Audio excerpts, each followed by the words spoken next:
welcome to another episode of TC Talk, back today with another video. And in today's video, I wanted to go over Katsu. I've had a bunch of people ask about a list with Edge of Autumn.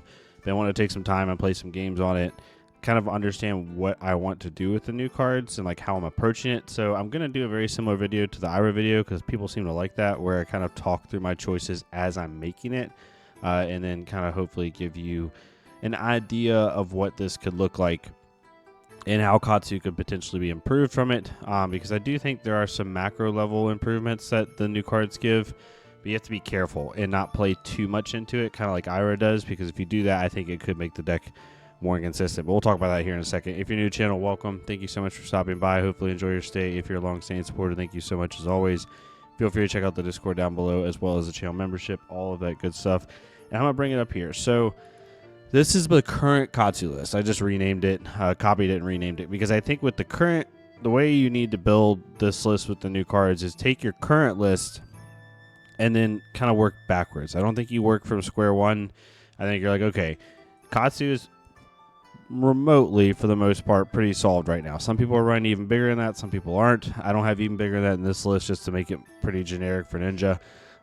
So you can add that in if you need to. But I think the best way to do it is like work backwards. It's like, okay, if I'm wanting to put in Seek Vengeance, if I'm wanting to put in one or two Enact Vengeance or something like that and utilize them the best I can, what am I taking away in order to do that? And I think that's the best way to look at. When it comes to the arm piece, and that's the first thing we're going to talk about here, as I'll go ahead and bring the arm piece in and bring everything else in. I'll put this in the maybe. The arm piece, I think, the way I view the arm piece, at least, is I view it more so as an unconditional breaking skills, which is what a lot of people are viewing it as. However, I think the difference is don't get too caught up in using it in conjunction with the new cards, if that makes sense. Like, I think the mistake you could end up making is if you're putting in Seek Vengeance, you're putting in Enact and all this stuff, and then you're trying to utilize like getting the edge back, or you're trying to even utilize edge like consistently with the new cards. I think a lot of these new cards should be used in conjunction with Retrace the Past, to be able to, widen chains, make them longer, make it more potent, especially with cards like Enact.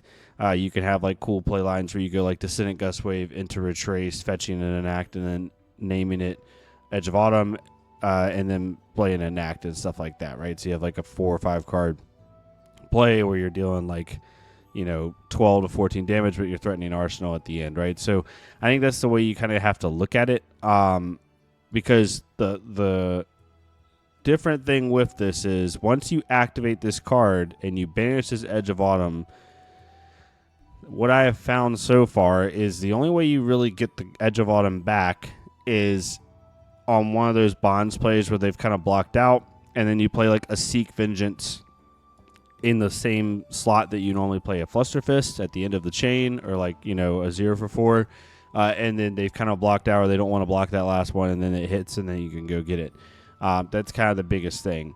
You just have to be really careful. I have personally found the approach of using this on like a Be Like Water or a Surging Strike, or something that I want to get to hit in the mid to late game. That way I still get to use Edge of Autumn a little bit, because you don't get the inherent +1 value that Ira gets every single turn. So you are actually losing a little bit with losing your Kodachis in certain matchups. I do think Kodachis are going to be sideboarded. I would definitely put them in the sideboard because they're going to need to be used into certain matchups, especially like Guardian, stuff like that. And even Earth, you want to be able to grind out your opponent a little bit with your Kodachis when you have like off turns, because Katsu does have off turns, and kind of go from there. So hopefully that makes sense. Again, this is like you got to treat this with the same level of respect and care that you treat breaking skills, right? In faster matchups, you can use it quicker because you need to. In slower matchups, you need to use it at the right time. It just is a more unconditional breaking skills, which is very useful but for the most part, if people aren't aware, the current Katsu build right now doesn't utilize Kodachis like every turn like it used to. It's really just like a poke here, a poke there. It doesn't really do a whole lot. I'd say over the course of the game, you might, if you're not in a heavy grind matchup, you might swing Kodachis like, I don't know, 5-6 times maybe. So it's not as insanely different or not as insanely useful as it used to be. But I do think you're going to need Kodachis in the sideboard. We'll talk about that here in a second. So now we'll get into the cards after talking about the arms there. Hopefully that kind of makes sense. But because of that, like if you're going to sideboard Kodachis, you're probably also going to have to sideboard breaking skills. We'll talk about that here in a second. But the Vigilance cards. So these aren't a direct one-for-one swap. I personally do not think you run 3 of any of them. You maybe could run 3 of the blue Seek Vengeance and just replace that with something else if you wanted to. Like if you want to stop getting rid of the cute stuff now and get rid of like one Fine Sinner if you run that. Personally, I'd probably get rid of Ancestral Harmony maybe, or maybe just one Fluster Fist, something like this. And then if you're not running them against you line, this is super easy because you don't have these extra slots being taken up. I do, which is just kind of, comes with the territory a little bit. But maybe you run 2 blue Seek Vengeances just to have a little bit of play into that, and you're not losing a whole lot by getting rid of a Fluster and getting rid of, what did I get? I got rid of a Fluster and got rid of one other card. So that's not too bad. When it comes to the red Seek Vengeances, that's where it gets a little bit weird. I run Spinning Wheel Kick in my list. Most people do not. Or it's like 50-50. I think personally you don't want to get rid of your Descendants. Some people are on 1 yellow Descendant. Some people are on 2. Some people are on 3. But this card's still so intrinsic to what you're trying to do. You really actually don't want to get rid of Be Like Waters anymore, even though that's typically what people are trying to like replace because they don't like the card. But with the new arms, it's very good, right? So you're probably going to end up getting rid of like one Fluster. It's just this is the same slot that Seek is kind of filling a little bit here, right? One Fluster. Maybe you go down one Spinning Wheel Kick, even though I don't like going down on starters. I like Spinning Wheel Kick more than most people. I think it works really well. And so you're running like 2 Seek Vengeances because honestly, ideally, these cards, you don't really want to play them after Edge of Autumn like you do Ira because they don't get that +1 value, and like you have to expend a whole card to then play Seek Vigilance for 0 for 4 go again. I mean, at that point, it's no better than Spinning Wheel Kick. It's like the same, except it actually requires you to play a certain line out first. You're really wanting to search this off of Seek or off of Retrace. That's what you're trying to do. You're trying to like go into these interesting play lines where you're going like, Descendant Gust Wave into Trace the Pass and the Seek Vengeance into like Enact or something maybe. You just spent 3 resources on a 5-card hand to do like these cool plays. Or you use Retrace just to play Seek with Go Again, potentially like then popping your links to then go get Assault the Wound if they haven't respected it. Whatever the case may be, it's just giving you a little bit more modality. Yes, you can pitch Edge of Autumn into Seek, and that's completely fine. I just don't think that's what you're mainly trying to do. In complete honesty, these cards are like more just like, this is just how I approach it. They're more fun additives. What you really care about with these upgrades is this. You care about the unconditional +1 on a Be Like Water or on a Surging Strike or on any card that is not combo. It doesn't have to be combo, it just has to be a ninja card. So it really helps you to be able to have a little bit more fluidity with like, now every card in Katsu is with +1 threat, not just combo cards if they're not caring about Ancestral, if that makes sense. So that's kind of where I'm at with that. When it comes to Enact, I know people want to run this card, and I'm not saying don't. It's just what I'm trying to avoid and what I'm trying to dance around here is I'm seeing a lot of lists do this. They're like running 3 Seek Vengeances and 2 Enacts, and then what you're doing is you're just making your deck less consistent, in my opinion. Like yes, you'll be able to have a little more modality pitching into Edge of Autumn and then play Enact, but Enact doesn't get the +1 like it does with Irish. It's just a 2-card block. It can be blocked by defense reactions. It's not that hard to block. So you're really trying to really not play those cards. Maybe if you wanted to go down, like for me, I'd probably go down 1 McGinty. It makes it easy for me in this list. However your list is set up, what I would challenge you is really to just think about like, okay, how can this arm piece enable my game plan better? And then what can I add in just to have a little bit more fluidity? But like you don't want to cosplay Ira with these cards. You don't want to just slap in 3 Seek Vengeances, 2 Enacts, maybe even 1 of Never Rest, and then like call it a day, because I just don't think that actually makes the deck better. It actually makes it a little bit worse because you have a little bit less consistency. So this is where I'm at personally. This is where my other list was at that I built privately, because I'm still on 3 Yellow Descendants. My list is a little bit different in terms of ratios. I want to have 6 Descendants. I want to be able to threaten that as much as humanly possible. I'm also on the McGinty line. I'm going down to 1 McGinty, which is a lot for me. I like the McGinty line. I'll probably end up putting 1 in the sideboard just in case, and probably take out enact into like super grindy matchups. But this is kind of where I'm at. You also could go down 1 less Lynx target if you wanted to. I don't have Salt in my main board. I just don't. I'd much rather be going to get a piece like Retrace or Whelming whenever I hit Lynx, like almost every time. I have found very few times where I want to get Salt. So that's kind of where I'm at with that. But yeah, it's pretty simple. Like, the Katsu list doesn't change a whole lot. I think you just have to think of it from a macro level where you're trying to really improve the deck by giving it this constant +1 threat.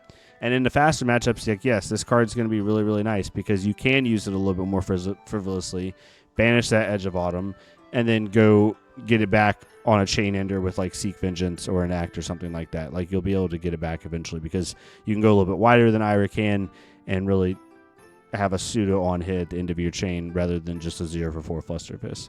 When it comes to the sideboard, I want to talk about that for a second. I do think you need to run Kodachis and Breaking Skills on the side. There are certain matchups like Victor. I personally would like to have Kodachis into Earth. Maybe I'm crazy. I just would like to have a little bit more of that grind game plan when it comes to like the really long matchups, especially as we're going into a lot of Guardian support. We're about to get more Brute support, which means a lot more armor is going to be in the meta, even more so because Brute has the amazing armor suite. I think you're going to have this Kodachi game plan to be able to like just utilize those little pokes of damage, if that makes sense. I'm still on AB3. When it comes to the sideboard, for my list now, my public list at least, unless it's like a super tuned list, like right before an event, it's really hard for me to make a sideboard. All of my sideboards are tailored to my local meta. Like, for me, I have very good Prism players. I have 2 or 3 really good Prism players in my locals.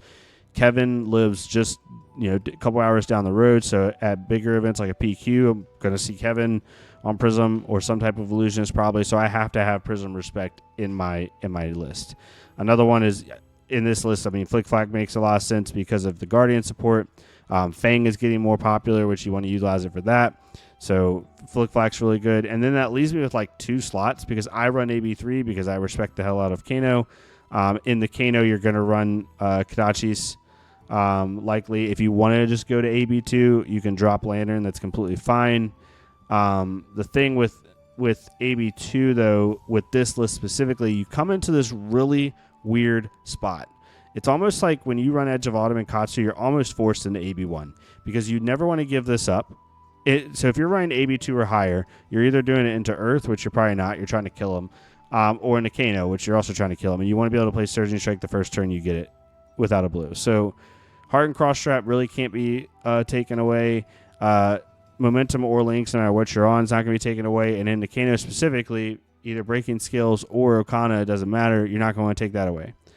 So really, it's like, okay, what do I run here? For me, I personally would just go back to Kodachis, put in Breaking Skills, and then probably run something along this line. Probably run a Lantern and Tide Flippers just to have a little bit more modality. You just don't want to go apart and cross trap any AB3 matchup. In any AB1 matchup, you're just giving up boots.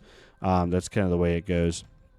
For me specifically, it's a little bit easier to do the sideboard. I'm going to run like a fatigue package, so I'm going to run like Tenacities and 1 extra McGinty, so it's really easy for me to side in those cards, as you can see here. But really, it just depends on like what your thought process is.